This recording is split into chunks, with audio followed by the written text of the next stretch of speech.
കഷ്ടപ്പെട്ടവർക്ക് വേണ്ടി ജീവിച്ച ഹബീബായ മുഹമ്മദ് റസൂലുള്ളാഹി സ്വല്ലല്ലാഹു അലൈഹി വസല്ലം തങ്ങൾ നമുക്ക് പഠിപ്പിച്ചു തന്ന വ്യവസ്ഥകൾ, ഇസ്ലാമിക വ്യവസ്ഥ, അതിനെ മാറ്റിമറിക്കാൻ, അതിനെ ഭേദഗതി വരുത്താൻ, അല്ലെങ്കിൽ അതിനെ ചോദ്യം ചെയ്യാൻ അങ്ങകലെ പാശ്ചാത്യ നാടുകളിൽ നിന്നോ ഏതെങ്കിലും പ്രദേശത്തു നിന്നോ ആളുകൾ വരുമ്പോൾ നാം വ്യക്തമായ ഇസ്ലാം അതിവിടെ പ്രദർശിപ്പിച്ച് കാണിച്ചു കൊടുക്കണം. അഥവാ അഹ്ലുസുന്നത്തി വൽ ജമാഅത്തിന്റെ ആശയ ആദർശം അതാണ് ശരിയായ ആദർശം. സുന്നത്ത് ജമാഅത്തിന്റെ പുറത്തുപോയവർ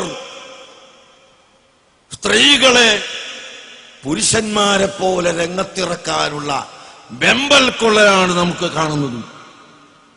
ഞാനിത് പറയുന്നത് കൊണ്ട് സ്ത്രീകളെ അടുക്കള പുഴുക്കളാക്കി, വിവരമില്ലാത്ത ജന്തുക്കളാക്കി മാറ്റണമെന്നല്ല ഞങ്ങൾ പറയുന്നതിന്റെ അർത്ഥം.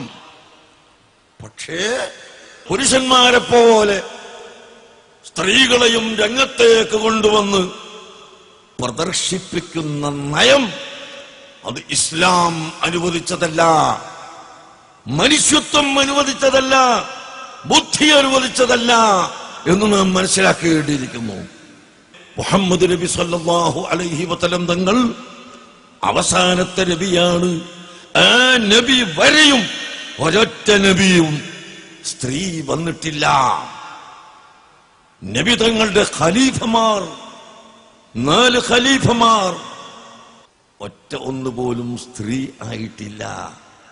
സുപ്രസിദ്ധമായ ഹദീസ് ഗ്രന്ഥങ്ങളുടെ കർത്താക്കൾ, ബുഖാരി, മുസ്ലിം തുടങ്ങിയ കർത്താക്കൾ, ഒറ്റ ഒന്നുപോലും പെണ്ണ് ഇല്ല. സ്ത്രീകൾക്ക് തിരിച്ചറിവ് വേണം, പാശ്ചാത്യരെ തിരിച്ചറിയണം, മുഖം മൂടികളെ തിരിച്ചറിയണം.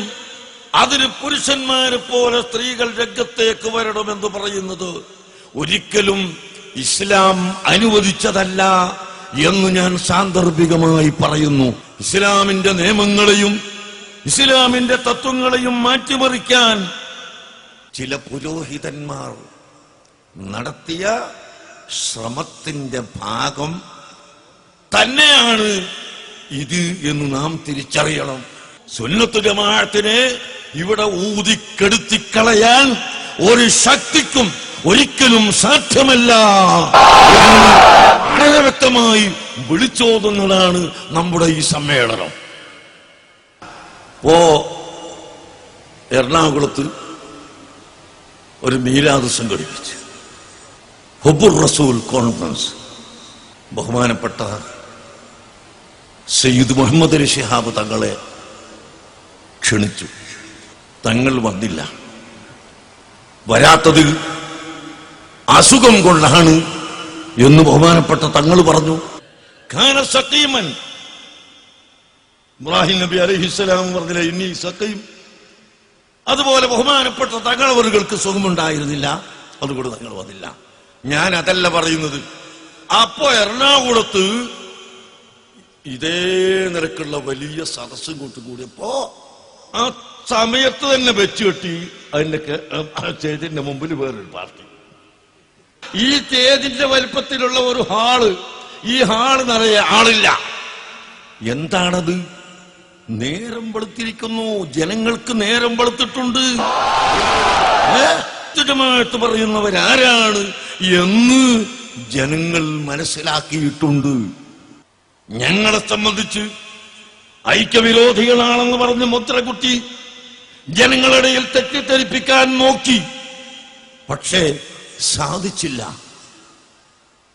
ഞങ്ങളുടെ ഐക്യം എന്ന് പറഞ്ഞാൽ ഏതെങ്കിലും ഒരു രാഷ്ട്രീയ കക്ഷിയുടെ മുമ്പിലോ, ഏത് രാഷ്ട്രീയ കക്ഷിയായാലും ഏത് വ്യക്തിയായാലും ആരുടെയും മുമ്പിൽ ഞങ്ങളെ പ്രസ്ഥാനത്തെ കൊണ്ടുപോയി അടിയറ വെക്കലല്ല.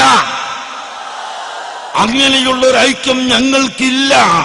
മറിച്ച് അഹ്ലുസുന്നത്തി വൽ ജമാഅത്തിന്റെ എതിരിൽ വരുന്ന മുഴുവൻ കക്ഷികളോടും ഒറ്റക്കെട്ടായി നിൽക്കുക.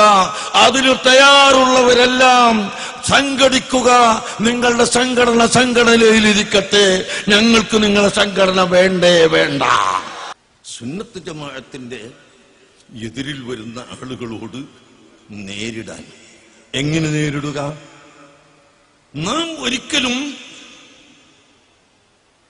ഭീകരത കൊണ്ട് നേരിട്ടിട്ടില്ല, തീവ്രവാദം കൊണ്ട് നേരിട്ടിട്ടില്ല, വാട് കൊണ്ട് നേരിട്ടിട്ടില്ല, പരിച കൊണ്ട് നേരിട്ടിട്ടില്ല.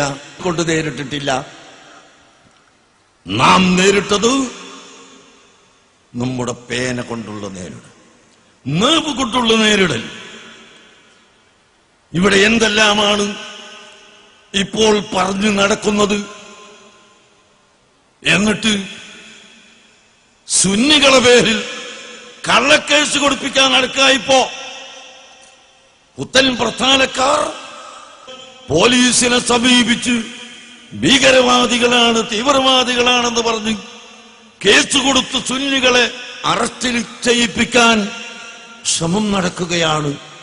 ഞങ്ങൾക്ക് അത്തരം ആളുകളോട് വ്യക്തമായി പറഞ്ഞാൽ ഈ സുന്നികളെ അടിച്ചമർത്തിക്കളയാമെന്ന വ്യാമോഹവുമായി നടക്കുന്ന പുത്തൻ പ്രസ്ഥാനക്കാരോട്, മുജാഹിദ് പ്രസ്ഥാനക്കാരോട് പറയാനുള്ളത്, നിങ്ങളുടെ ഇമ്പാച്ചുകൾ കൊണ്ട് ഒരിക്കലും സുന്നത്ത് ജമാഅത്ത് അടങ്ങുകയില്ല, സുന്നത്ത് ജമാഅത്തിന്റെ പ്രവർത്തനം നിർത്തുകയില്ല. ഇത് വളരെ വ്യക്തമാണ്. കാരണം നമ്മുടെ സംഘടന അഗ്നിയിൽ മുളച്ച സംഘടനയാണ്. ഈ സംഘടന വെയിലുകൊണ്ട് മാടിപ്പോവുകയില്ല. പ്രിയപ്പെട്ട സഹോദരങ്ങളെ, അതുകൊണ്ട് നമുക്കിവിടെ അഹ്ലുസുന്നത്ത് വൽ ജമാഅത്ത് നിലനിൽക്കണം.